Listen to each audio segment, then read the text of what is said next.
The man finds centuries-old pistols and barrels of gunpowder made of sterling silver on the bottom of the sea and concludes that there are other treasures in the sea. So he and his companion go into the water to look for them again. However, he had just crossed a reef when he noticed an airplane lying on the bottom of the sea not far away. Curious, he immediately took his companion to go and check it out. Paul, with a flashlight, first entered the cabin and saw hundreds of kilograms of tightly packed flour, which instantly made him cautious. David did not care and even took a packet of flour to make a profit, but Paul thought that these things would kill them. So despite the objections of David and Lisa, he cut open the packaging and spread the flour into the sea. After returning home, Anna wanted to call the police, but once they did, the police would blockade the sea, so the billions of dollars worth of treasure would be out of their reach. So they decided to find the treasure first before calling the police, unaware that Lisa had already had a bad idea. Just as they returned to the bottom of the sea again, Lisa quietly got rid of the three eyes alone into the cabin of the plane, intended to take a few bricks back to sell, but unexpectedly the oxygen tube was accidentally jammed.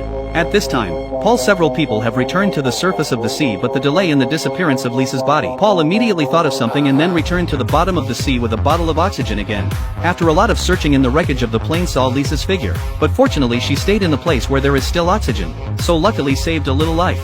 According to several dives to find things, Paul threw the relevant information that these treasures belong to a 300-year-old transport ship and the ship contains treasure may be worth more than $6 billion, but to salvage such a large amount of treasure with their current equipment and funds is completely impossible. So David once again proposed to take back a portion of the flour to sell, but still met with Paul's opposition. Paul did not expect David and Lisa that night when Paul did not pay attention to sneak to the wreckage of the plane to take a few packets of flour ready to sell to the local gangsters to make a fortune. However, they did not realize that the flour was lost by the gangsters, and they were controlled by the gangsters on the spot. The boss called Paul to the boat and demanded that they get all the flour back within 12 hours or they would be killed. Paul had no choice but to agree, but Anna didn't want anything to do with the gangsters, so she left without looking back. The three of them had to pack up their gear and set off again, not realizing that this time they had found the shipwreck containing the treasure.